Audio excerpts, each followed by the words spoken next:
Barak Yahweh, Barak Yahweh Shah, Yahweh, Bahashim, Yahweh Shah, Bahashim, Kurha Wadash. All praises, honor, glory, love, respect, faith, and power, and trust, and all credit to my Heavenly Father, Yahweh, and my Heavenly Big Brother, Yahweh Shah. Thank you so much for what you've done, what you're doing, and what you're going to do. Double honors to the apostles and elders and bishops of GMS, Great Millstone, who I learned from, and all the men scattered all over the world, teaching this truth and none but the truth in the name, spirit, and the power of Yahweh Bashim Shah. Trying to put a spiritual bug in you Hebrew Israelites' ears, you so-called black Latinos, Hispanics, Native Americans, Seminole Indians, and you speckled birds. And what is a speckled bird? That be a Hebrew Israelite that look like some of the heathen nations, like for example, a Hebrew Israelite that look like a so-called white person, so-called Chinese person, or so-called Indian person. I'm going to play these videos. I'm going to get into the scripture my best ability.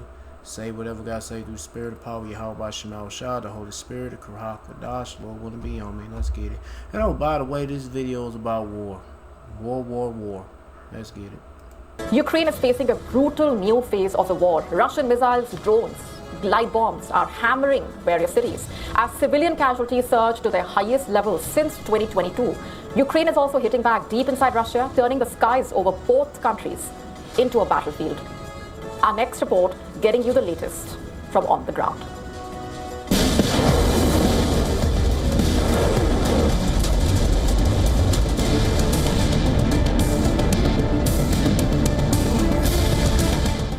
Russian forces have increased the intensity of its aerial bombardment across Ukraine. These are images of burning buildings in Kyiv. Russian missiles slam into the capital as fires tear through at least 3 districts of the Ukrainian capital. Emergency crews rush towards the flames as residents scramble for safety. The assault does not stop there. In Zaporizhia, a Russian glide bomb tears into the city. In Kharkiv, Ukrainian authorities says another deadly attack strikes civilians. CCTV footage captures the moment the strike hits, turning an ordinary scene into chaos in seconds. Relatives seen crying over the body of a 40-year-old woman killed by a Russian missile. The strike happened on a Sunday, a day off, with a direct hit. It occurred in the morning when people were in their homes, and you can see the consequences. These images released by Moscow shows a road bridge being destroyed in Sumy region. Across Ukraine, the scale of the violence is becoming harder to contain. The latest figures point to the deadliest month for Ukrainian civilians since Russia launched its full-scale invasion in 2022. The attacks are stretching Ukraine's air defenses and putting cities far from the front line under pressure. But Kyiv is not simply absorbing the blows. Ukraine has been stepping up its deep strike campaign against Russia, targeting military infrastructure, logistics, and facilities supporting Moscow's war effort. Now, Ukrainian drones are reportedly striking across southern Russia. Moscow says that at least 12 people have been killed and 19 wounded in Ukrainian attacks in Zaporizhia region.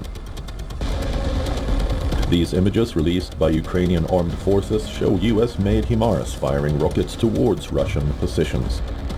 Moscow says Russian air defenses intercepted 276 drones on Monday. Zelensky said his forces had struck an export terminal in the western Rostov region as well as oil facilities.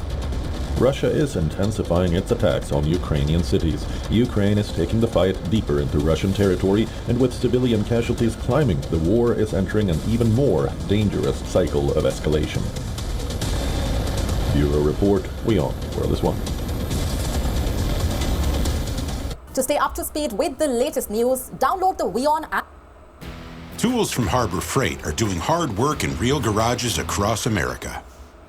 Kremlin's biggest naval gamble in 40 years is about to begin, as Moscow tests whether a revived blue water fleet can shift the balance against NATO. Russia's naval war machine roars back to life just as the NATO standoff intensifies, raising the stakes across key seas and ocean choke points.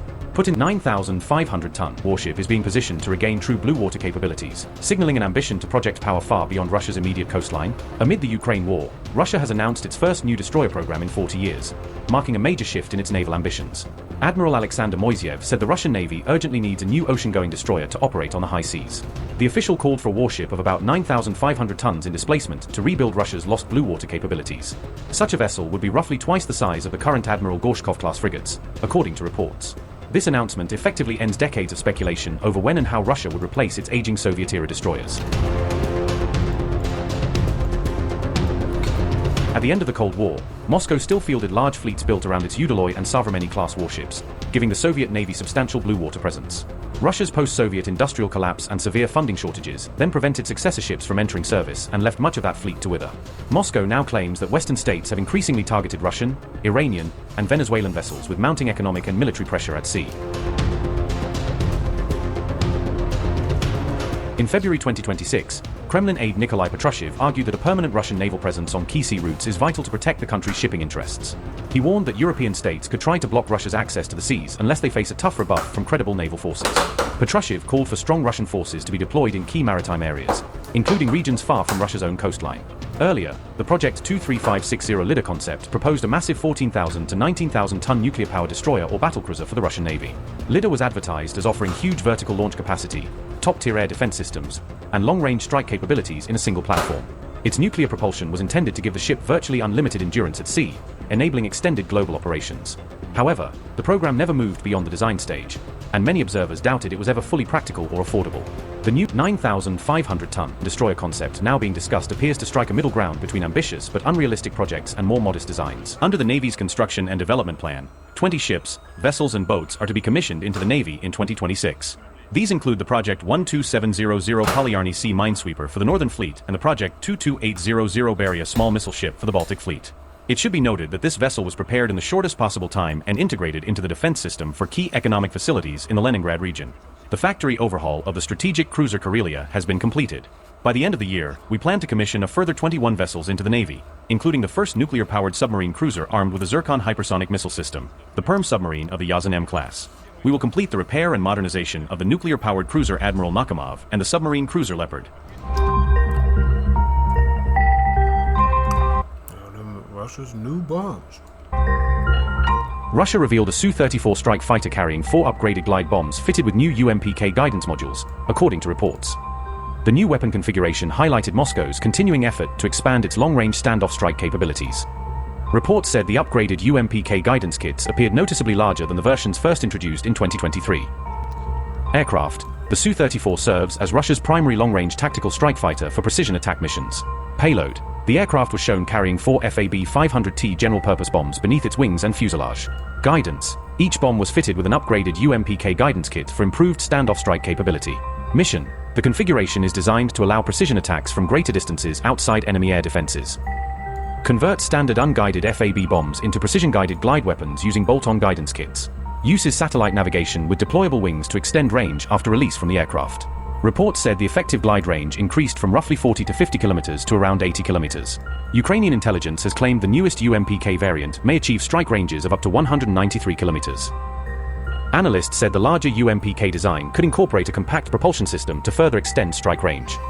Russia has continued converting large Cold War-era FAB bomb stockpiles into lower-cost precision-guided weapons.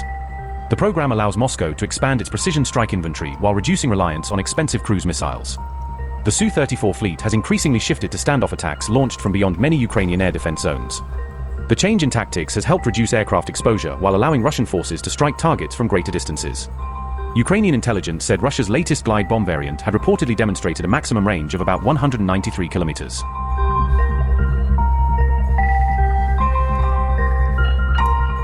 Russia reportedly expanded Moscow's air defense network by constructing dozens of new Pantsir missile defense positions around the capital.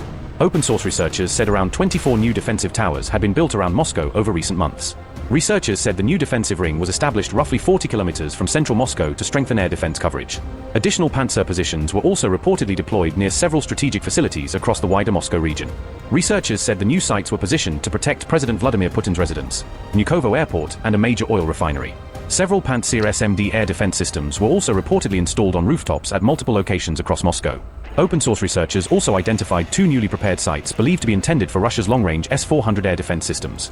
Several of the new towers were reportedly built alongside existing embankments to replace older defensive positions. Researchers said the outermost defensive towers were strategically placed to help protect key electrical substations around Moscow. Reports about Moscow's expanding multi-layered air defense network first emerged earlier this year. Security was also reportedly reinforced around President Putin's Valdai residence with additional defensive towers and air defense positions. Russian officials said nearly 1,900 Ukrainian drones targeted the Moscow region over the course of a single week.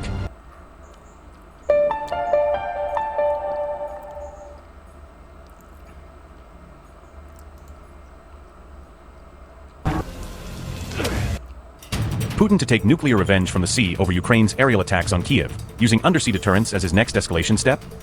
Putin's new submarine can reportedly fire the Poseidon nuclear drone, a doomsday weapon described as capable of wiping out entire coastal cities in a single strike. Zelensky may have put Black Sea and other ports at greater risk after the attacks on Russia's Amazon wildberries, inviting harsher maritime retaliation from Moscow. Poseidon, a nuclear-powered and nuclear-armed undersea weapon, is now widely claimed to be an operational part of Russia's arsenal and central to its sea-based deterrent. Russia's underwater weapon Poseidon is getting a new dedicated carrier platform in the form of a specially built nuclear submarine. The Project 09851 Khabarovsk submarine, launched in November 2025, is reportedly designed to carry and deploy the Poseidon system. Russian Navy Chief Alexander Moiseev has stated that this new submarine has been configured specifically to operate the Poseidon weapon. Poseidon itself is estimated to weigh around 100 tons and functions as an unmanned underwater vehicle rather than a traditional torpedo. It uses a nuclear propulsion system. That's a big ass torpedo. And can carry a nuclear warhead believed to be of up to approximately 2 megatons in yield. The weapon is designed to destroy coastal targets such as ports, major naval bases, and other critical shoreline infrastructure. It can achieve its destructive effect either through a direct nuclear strike or by triggering a massive tsunami-like wave against the coast. Nuclear propulsion gives Poseidon a virtually unlimited operational range underwater, allowing it to travel intercontinental distances. Poseidon's maximum speed has been reported at up to about 130 kilometers per hour beneath the surface. The system is considered hard to detect because it can dive to depths of around 1,000 meters, below many standard tracking envelopes. It can also actively maneuver while in motion, complicating efforts to track, target, or intercept it with existing defenses. Russian President Vladimir Putin has said that Russia is in the final stages of preparing Poseidon for formal entry into service.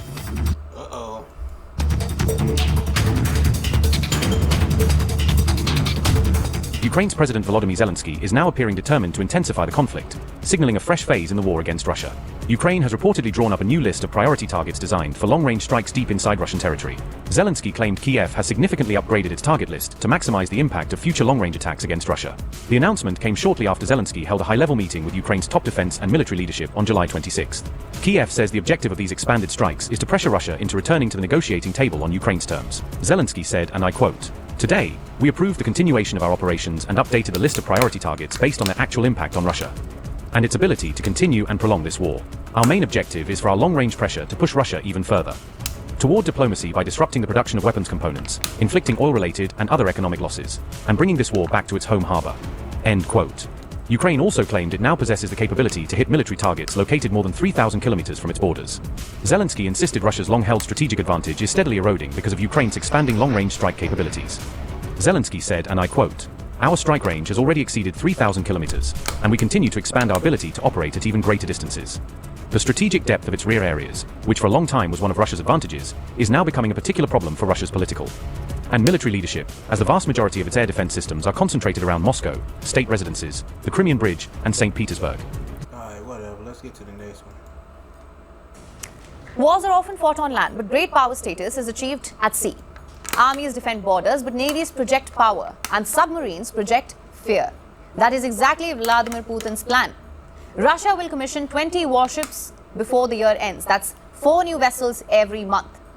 But one warship stands out the most, a nuclear-powered submarine called Perm.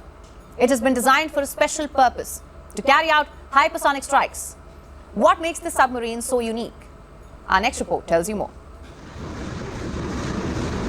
The world says that Russia is fighting an expensive war in Ukraine. The West claims Vladimir Putin is under pressure, that Moscow's defense industry is crumbling, and that Western sanctions have crippled Russia's economy. Yet the Well, what about the West? Shit. Kremlin has announced major defense deals, Look at the West. They look pitiful. including the induction of 20 warships into the Russian Navy by the end of the year. And the announcement was made by Vladimir Putin himself. Russia will induct cruisers, frigates and destroyers, but one warship stands out the most, the nuclear-powered submarine called Perm. The PM is the sixth submarine that's being built as part of the Yasen class. It's powered by a nuclear core and will serve in the Russian Navy for the next 30 years. It features advanced noise reduction technology and specialized frequency-absorbing coating, making it one of the quietest and hardest to detect submarines. Despite being quiet under the ocean, this submarine can deliver huge explosions as it's armed with 32 hypersonic Zircon missiles. The PM was designed specifically to only launch hypersonic weapons. So let's examine the weapon that gives the PM its hypersonic title. The Zircon is one of Russia's fastest missiles. It can reach speeds of up to Mach 9, that's 9 times the speed of sound, or 11,500 kilometers per hour. The missile can be used for conventional and nuclear strikes. The Zircon is a hypersonic cruise missile with a glide vehicle, which means the missile doesn't follow a ballistic trajectory. It reaches hypersonic speeds using a normal flight path. However, fins on the missile allows it to change direction at speeds of Mach 9, making it almost impossible to intercept. Hey! Oh, yeah. Oh, what that scripture? What the Lord say, about they'll run like... Let me just see if I can get it. Yeah. Joel chapter 2, verse 7. They shall run like mighty men. They shall climb the wall like men of war. They shall march every one of his on his ways, and they shall not break ranks. So the Lord, hey, y'all by Shemal Shah gonna control these missiles. Heck yeah, they gonna be put the spirit on those missiles to move and bob and weave and twirl and spin around, avoiding missile defense systems and such. Neither shall they thrust one another. They shall walk everyone into his path, and when they fall upon the sword, they shall not be wounded. So they're going to be missile defense systems that's going to try to take these hypersonic missiles. They ain't going to way ahead and catch up. They going to eat dust. No, not eat dust. They going to eat vapors or flames, trying to chase that. No, because the Lord gave these other heathen nations the technology, and you see, America ain't talking about no more about no hypersonic missiles. They once were putting up a front like, we got some now. No, you don't. You ain't got no motherfuckers. I thought they did. It was like a year ago they were talking about, 2 years ago. I think about 2 years ago they were talking about it. Now they ain't even saying nothing about that shit anymore. I think if you Google, let me finish this up. They shall run to and fro in the city. They shall run upon the wall. They shall climb up upon the house. They shall enter into the windows like a thief. So they gonna show up out of nowhere. The earth shall quake before them, the heavens shall tremble, the sun and the moon shall be dark, and the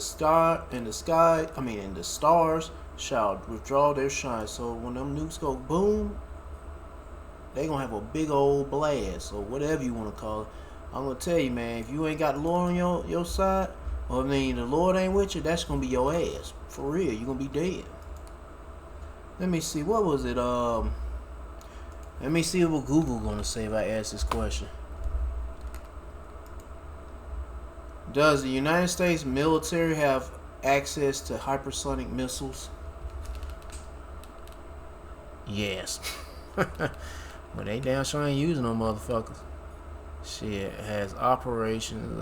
It says operating weapons, missiles. You got the Dark Eagle. They ought to come out with something like that. I mean, Dark Eagle.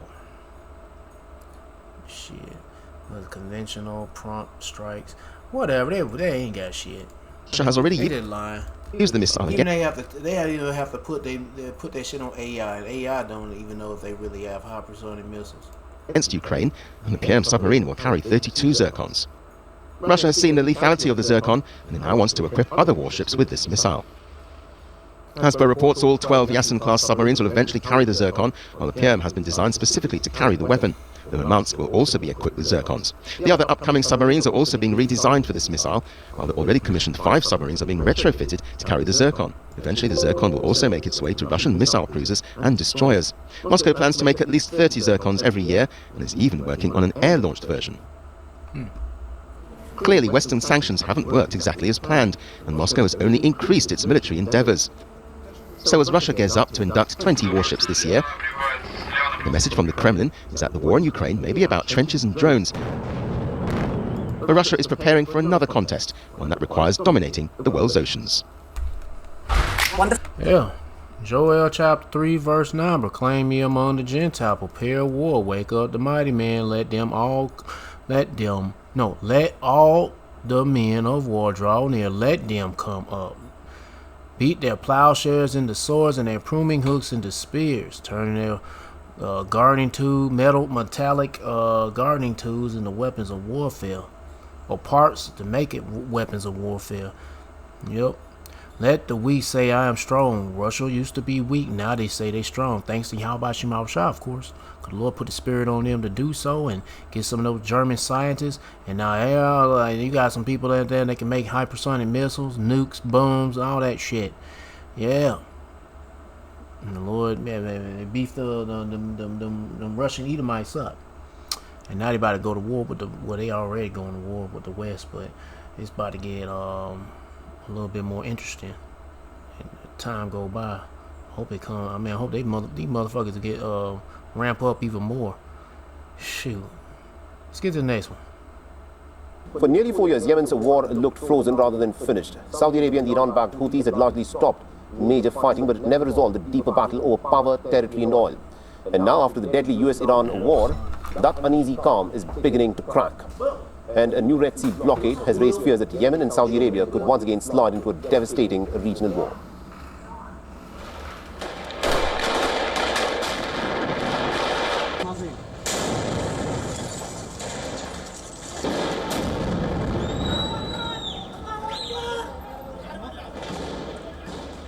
After a decade of destruction, famine and disease in the mountains of Yemen, many had hoped that the 2022 truce between Saudi Arabia and the Houthis will eventually lead to peace.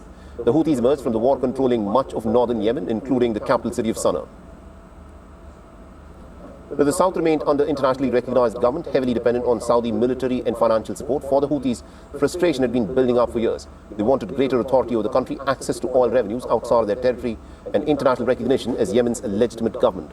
Saudi Arabia, meanwhile, had very little appetite for another war.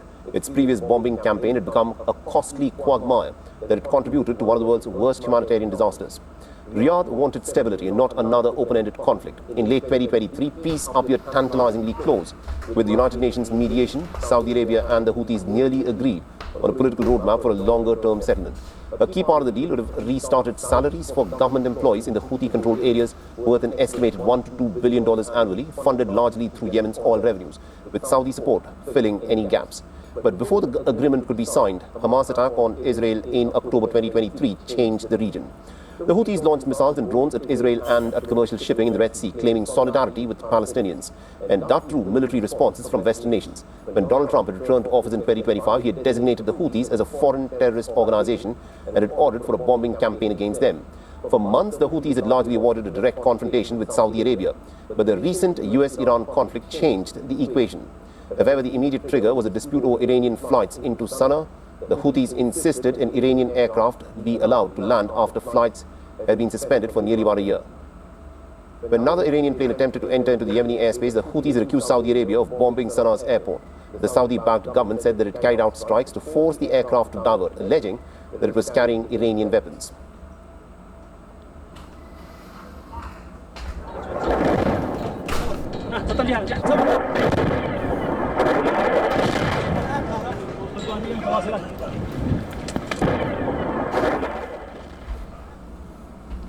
The Houthis denied that claim, and soon afterwards they also announced a blockade on Saudi ships in the Red Sea. The situation has escalated very rapidly over the past week. The Houthis fired missiles and drones into Saudi Arabia and targeted ships in the Red Sea, disrupting the already volatile global energy markets.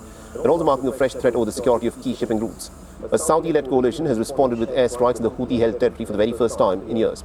The latest was the attack the Houthi rebels claimed on Monday that they launched missiles and drones at Saudi Arabia, and this in response to the Saudi airstrikes in the strategic Red Sea port city of Hodeidah.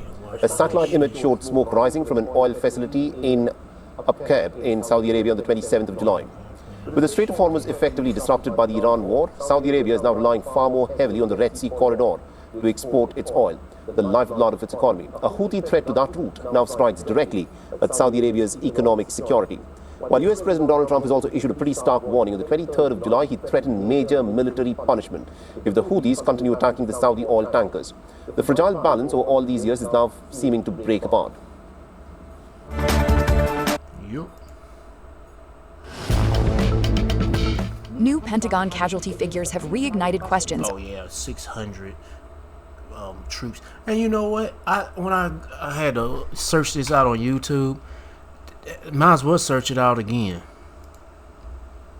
How did I type it up? It should come up. Alright. No, not this one. You can remove that one. It was somewhere. It said 600. Yeah, there we go. 600 troops. I just typed in 600 troops. And it'll show 600 troops. Videos about the 600 troops killed in the U.S. 4 months ago. Another one. No, this ain't 5. This is being deployed. 3 months ago. 600 plus U.S. troops killed. Question mark. And that was 3 months ago. And then you know they lied about that number. It was way more than that. And then this one right here. But currently, now they talking about... And guess what? Isn't it funny? Why has it got to be 600? The number 6. Why is it always got to be 6? Can't be 7 or 8? Well, no, you know. It could be just be 5. Shit. But they always got to be number 6. 600, but anyway. Over the true human cost of the U.S.-Iran conflict. Killed your ass. After updated Killed your ass. military records showed a sharp increase in the Killed all their ass. You know, a bunch of Israelites, and I don't know who he could be, but anyway. Number of American service members listed as killed and wounded. And there's much more than that. They just showing those faces. That ain't hell. That's nothing. According to a CNN report, the Pentagon has updated its Defense Casualty Analysis System, or DCAS, restoring 4 previously omitted fatalities and adding more than 100... You know that nigga don't want to put his arm on you. And look at this nigga. He trying to cover up the damn sun from his eye. Shit, he covering up his eye, one of his eyes and shit. 40 additional wounded personnel to its official database. The updated figures show a total of 18 Yeah, nigga don't give a fuck about them cattle, them goyim. U.S. service members killed. Them small head niggas, them damn baby dick suckers like, oh, those cattle, them goyams. Oh, well. Shit. And 624 wounded. We need more out there. Since the United States launched military operations against Iran on February 28th. To be clear, the official figures are 18 killed and 624 wounded, not over 600 killed. The headline reflects the combined casualty toll of personnel killed and wounded. The updated database also introduces a new casualty category. Yo, when the numbers add up from all the grieving people that recently lost and got reports of getting it, and they tally up the numbers, they're gonna find out you niggas are lying. You niggas are fucking lying. Titled Overseas Operations, covering personnel killed and wounded starting July 7th. According to CNN, that date coincides with President Donald Trump's War Powers notification to Congress, in which the administration argued that renewed fighting with Iran constituted a separate phase of the conflict following the collapse of an earlier ceasefire. The revised casualty figures have intensified scrutiny over the Pentagon's reporting practices. Last week, journalists and lawmakers questioned why casualty totals on the Pentagon's database appeared to decline even as Iranian attacks continued. Those concerns prompted 12 Democratic members of the Senate Armed Services Committee to send a letter to Defense Secretary Pete Hegseth demanding an explanation for the changing figures. CNN also reported that it sought clarification from the Pentagon regarding the apparent interruption in casualty reporting. According to the report, the department had not responded to those questions as of Sunday afternoon. The newly created Overseas Operations category provides few details about which conflict it covers. However, the database includes by-name listings of personnel, including 3 U.S. Army soldiers killed in Jordan during an Iranian strike and another soldier who died in northern Iraq during the controlled detonation of an Iranian drone. The casualty reporting dispute is also feeding into a broader legal debate over presidential war powers. The War Powers Act of 1973 requires presidents to end military operations within 60 days, unless Congress authorizes... Anyway, Second Airshot 16, verse 33. Yeah. And this is, hey man, this is just the beginning. There's more bodies gonna be needed to be added into the meat processing machine, or whatever the fuck you want to call this war thing that going on. more bodies gonna be added to the meat crusher or the meat grinder or whatever. Anyway, 2 Ezra chapter 16 verse 33, the virgins shall mourn, having no bridegrooms. The women shall mourn, having no husbands. And it ain't just men getting killed out here. You got the women, you got the ladies out there getting judged out there in the battlefield. Yeah, you females. Their daughters shall mourn, having no helpers. In the war shall their bridegrooms be destroyed, and their husbands shall perish of famine. So they're gonna be not just get blown up, they're gonna be starved to death. And like I said, also you ladies, you got them women out there getting blown to smithereens. And then when they get that drafting going on, more of you ladies gonna be thrown in there. Don't be trying to throw an old apron on and grab the broom and the mop and the stove and not stove, but yeah. Well, you cooking too, and you trying to grab the mop and trying to do all this cleaning and cooking and nigga, no, that shit don't work, nigga. That fake ass shit. You been sitting on your ass all this damn time since the beginning of World War III, and now once it gets, you get that draft letter, now you want to get to the kitchen, and no, it ain't gonna work. Anyway, hold on.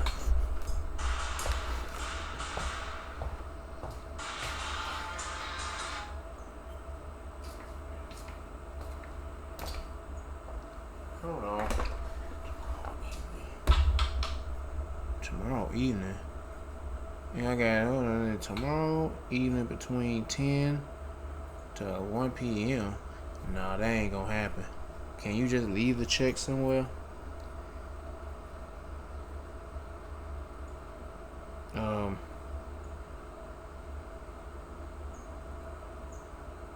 you leave the... Hold on, let me pause this video real quick. Well, hold on. Let me, no, I ain't gotta pause it. Shit, I was gonna say before I got interrupted by this spam call bullshit. I'm just reading a text message. But, yeah, while the U.S. military, armed force soldiers, servicemen are being deleted and servicemen are being depleted, their fucking missiles are being depleted too. Mike Collins voted again. Allegedly, Trump was going to escalate the Iran war, but he's held off for now because, according to the New York Times, we're running out of Patriot defense missiles, the interceptors. And some of the military is saying that's a lie. We have plenty, kind of, sort of. But the only reason why we ran out is because of Joe Biden. So wait, do we have them or do we not? Did we run out or do we still have some? And if we ran out, whose fault is it? According to New York Times, President Trump has set aside, at least for now, plans to sharply escalate the American military assault against Iran, with particular concern that intensifying the war could dangerously drain the Pentagon's already diminished stockpile of Patriot anti-missile interceptors and other air defense munitions in the Middle East. The threat to interceptor stockpiles is one of many considerations that have made a return to major combat operations a hugely risky endeavor, administration officials say. So wait a minute. Why are we running out of Patriot missiles again? And wait a minute. How could we possibly run out of them again? I mean, I thought that Iran's military had been obliterated. I thought that they were only using drones. Are we actually using Patriot interceptors on drones? No, the answer is no, we're not. And the answer is obviously then Iran's military has not been obliterated.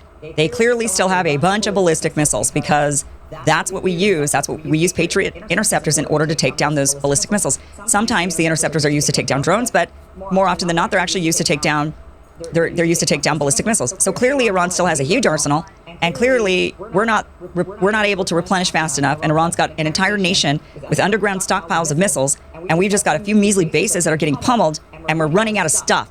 And these guys are still thinking it might be a good idea to invade Iran or attack Iran. And then, after this report comes out, there's a bit of denial. Watch this. I want to ask you about the assets. NBC News is reporting the Pentagon is actually rationing some defense weaponry amid diminishing supply. Yeah, ammunition too. Small arms, ammunition. Damn, bro. Supplies. Is America backing away from a larger military attack because its military stockpile has been depleted? Well, look, we have to take a step back here in that a lot of stockpiles were depleted, not only from what we gave Ukraine over the last however many years, 4 or 5 years, and the administration inherited. Don't forget about the small hatters, Amalek. You gave some to them niggas, and you got some hand-me-downs to some the Taiwanians and some other countries. And hell, whatever.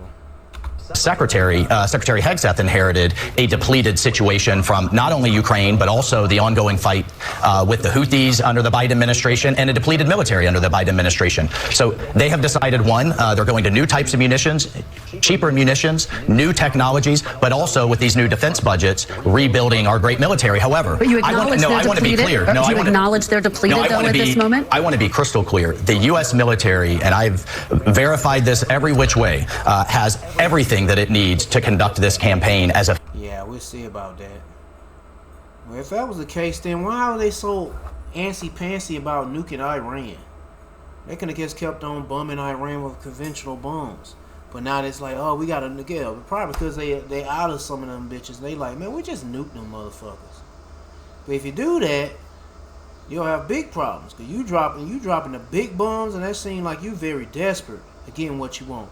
But if you do that, then other countries going to see and they're going to step in and nuke your ass. Effectively as it needs to be. And I have to tell you, the people that are leaking this nonsense deserve to be in jail.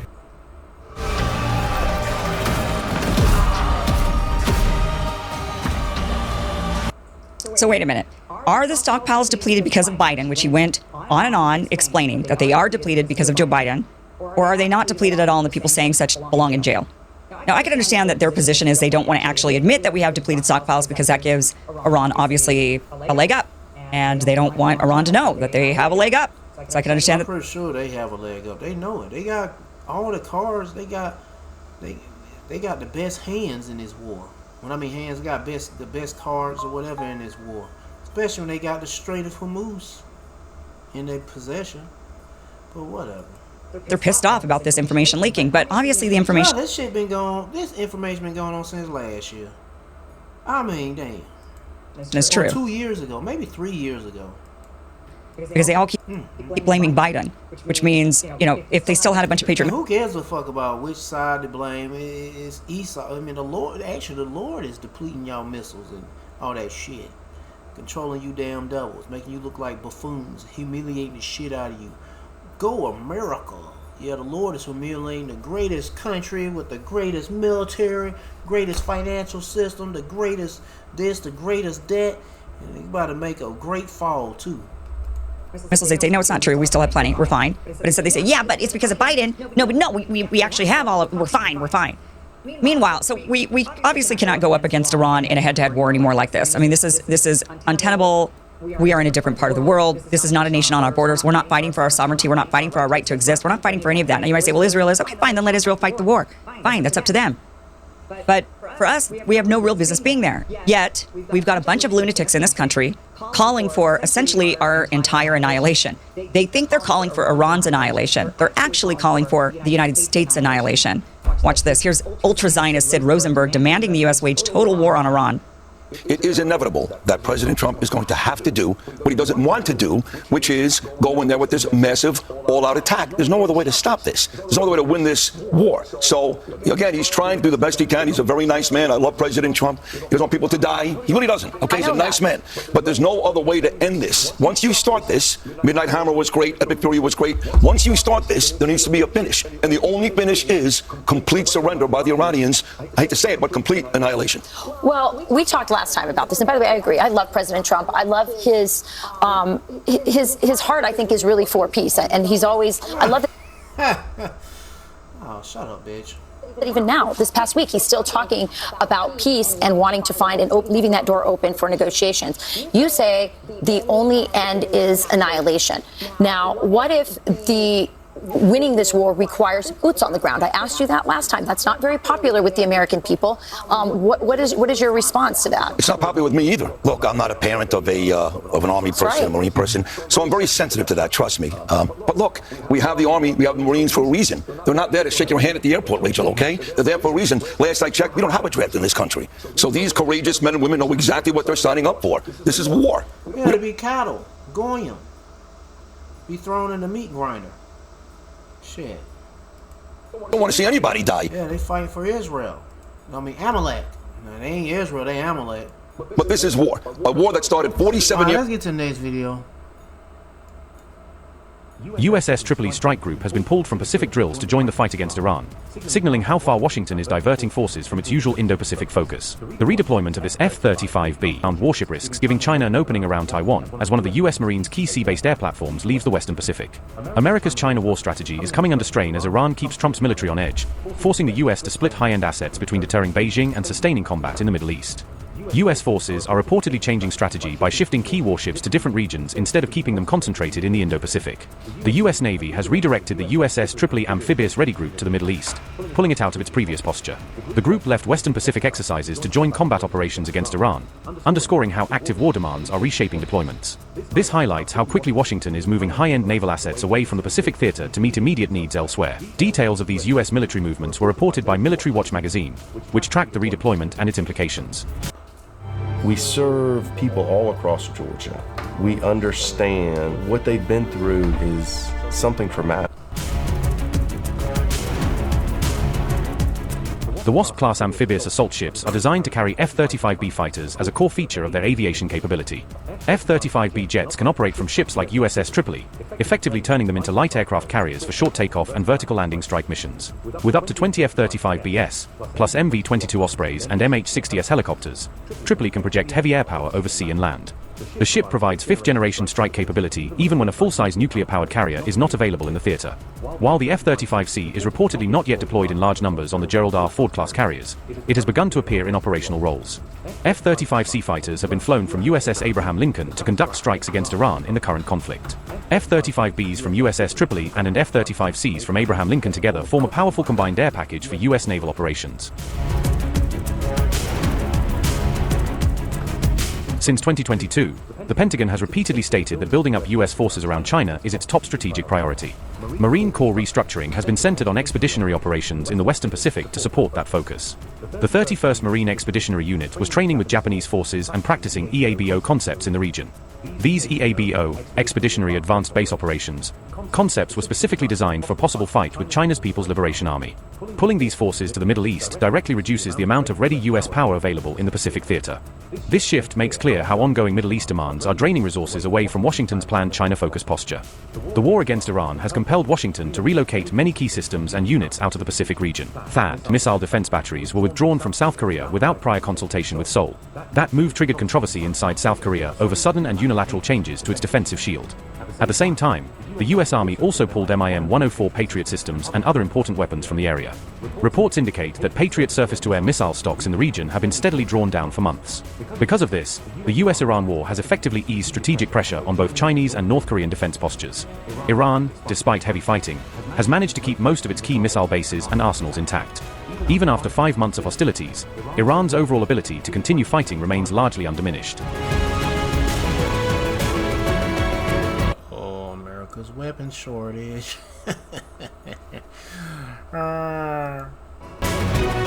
US air defenses in the Middle East are no longer attempting to stop every Iranian missile or drone, shifting to a more selective interception posture. Commanders are practicing selective interception specifically to selected. That one gets a pass. Oh, that one let that one get a pass. Our budget can't. We got. What's the budget on? Let 5 of them go on through and hit us, and then we'll get the others. The stragglers. Yeah, we'll shoot the stragglers down with spitballs. Reserve limited stocks of expensive interceptor missiles. The policy prioritizes threats that could hit US personnel, critical facilities, or key allied targets. What is this advanced technology at, bruh? They ain't nowhere to be found. Rather than every incoming munition. If a missile or drone is headed for an empty area or an abandoned building, interceptors may be withheld to save ammunition. This approach has reportedly been used since the early days of the war against Iran, becoming a routine part of air defense planning. Such ammunition conservation practices are common in many militaries, but in this conflict they carry extra weight given the scale and duration of combat. The war is now in its 5th month, and concerns about US ammunition and interceptor levels are steadily growing.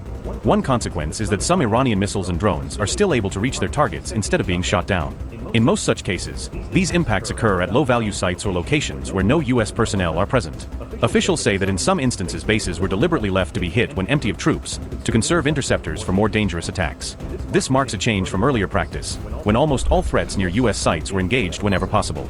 Senior officials say they cannot fully confirm whether any unintercepted munitions have caused casualties casualties under this approach. They acknowledge that the strategy carries real risks even as it helps save high-end interceptor missiles for critical engagements. Since the war began on February 28th, U.S. bases across the region have suffered heavy damage from repeated Iranian attacks.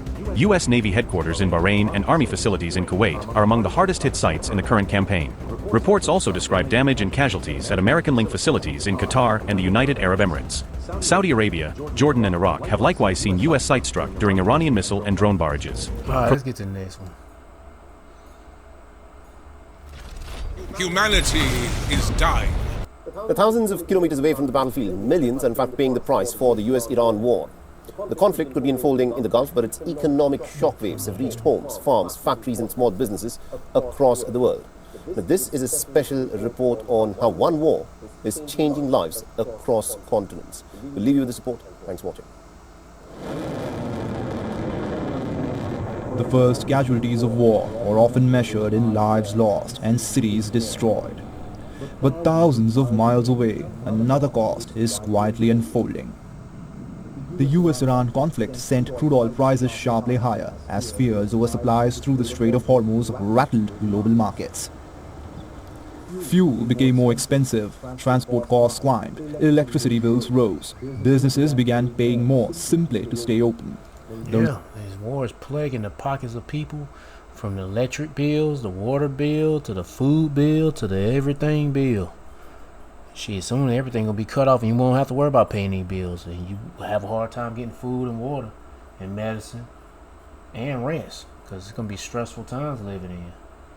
And it already, it's stressful, but it's going to get worse. If somebody will say, it's already stressful. Well, bitch, it's going to get worse, so get ready when that shit comes. The result is a global inflation shock that has spread well beyond the battlefield. From Africa to Europe, from Asia to the Americas, families who have never seen the war are now budgeting around it every single day. In Lagos, Nigeria, printer Oluwatosin Odin Miller begins work before sunrise, but often cannot switch on a single machine. Electricity remains unreliable, forcing businesses to rely on generators. Since the Iran war, diesel prices have jumped exponentially, nearly doubling operating costs. Since the start of the war, the price of fuel has almost doubled now, because we normally get it before the war at 800 naira. Now we get it within 12 to 14, which is almost the double of the initial price we get it before the war. Thousands of miles away in Santiago, Chile, taxi driver Felipe Molina faces a different version of the same problem. His diesel bill has increased by nearly 70%. Government-regulated taxi fares prevent him from charging passengers more, while ride-hailing services continue taking customers away. What happened with the fuel price increases has affected me a lot personally. My car runs on diesel, and diesel used to cost around 950 Chilean peso per liter, which is about 1.02 per liter. It then went up to around 1,650 Chilean peso per liter, almost a 70-80% increase. In Turkey's historic bazaars, wealthy tourists were once welcomed with handmade carpets. After the conflict disrupted regional travel, business collapsed almost overnight. 10 days after the war started, it began to affect us. Our business came to a stop by 90%. Because what we do is cultural. It's cultured and wealthy people who come. A wealthy person does not come to a place where there is war. A cultured person does not come. In Italy, farmers are battling a different crisis. Fuel, fertilizer, and irrigation costs have all risen.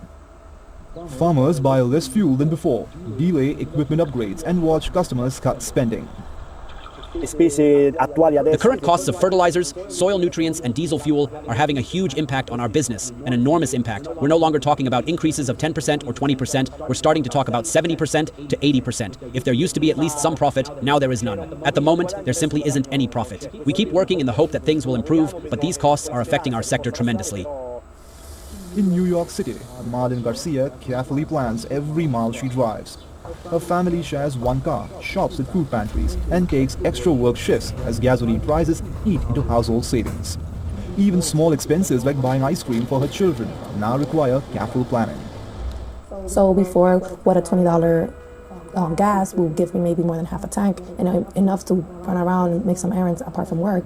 Now what 20 gas gives me is to come from work and look for parking and maybe one errand. Especially since I have 2 kids, it's very difficult to do that. So I have to rely a lot in either public transportation or probably just trying to budget myself.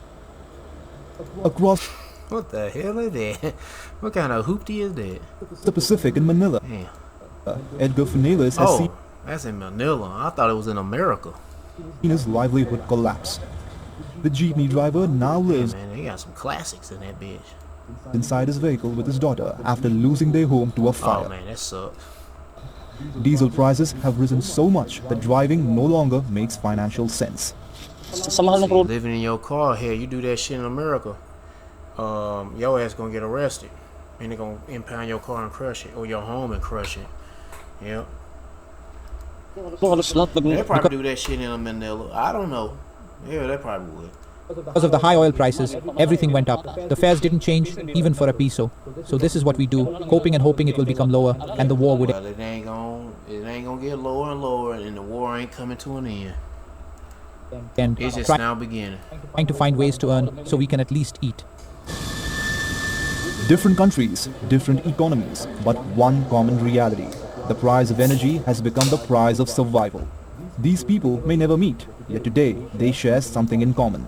A conflict thousands of miles away has rewritten the economies of their everyday lives. Business Bureau. You know what? This one here is pretty much talking about the same thing. Let me see, when was this? 12 hours ago? This one probably gonna talk about the same thing too. The cost? This one here is 11 hours. Yeah. I'm gonna wrap this up because it's like they have two different versions, but it's the same shit.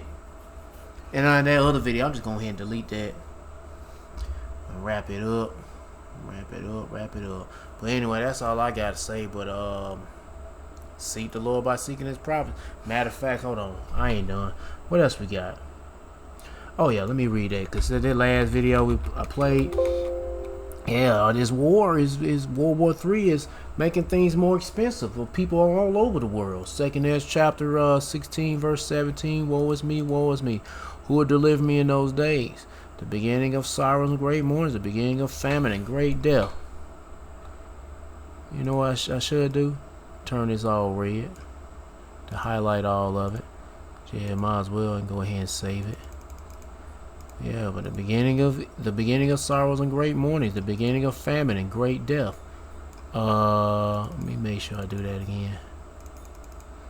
Oh shit, they wanted that. Make it bold letters. Alright.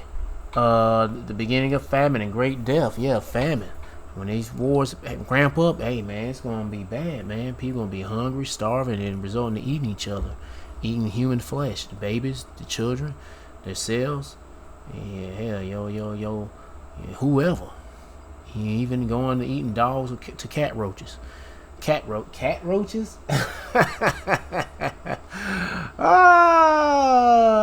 To dogs to cat roaches. Well, dogs, cats to cockroaches. Yeah.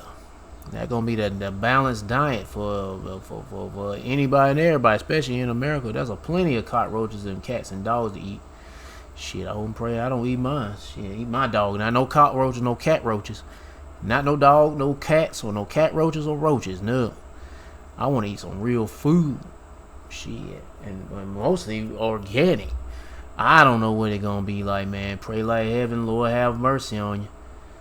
The beginning of famine and great death. A lot of death. The beginning of wars. World War III, class wars, civil wars, race wars.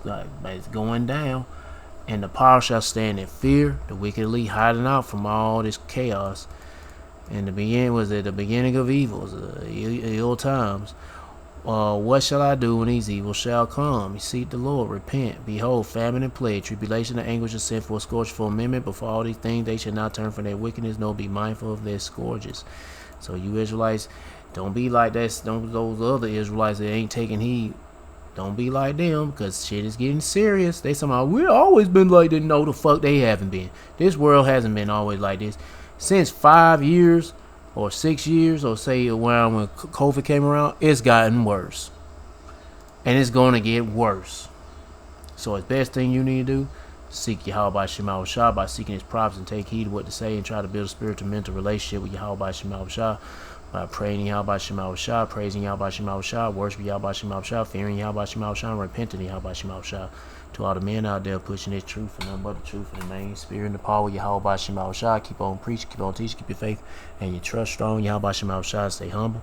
And for you few sisters out there taking heed, keep your faith and trust strong. Yahweh Shema Shah, stay humble, stay in order with your man. If you ain't got no man, stay in order. Yahweh Shema Shah, peace and blessings to the hopeful elect and all praises to Yahweh Bahashem, Yahweh Shah. Shalom.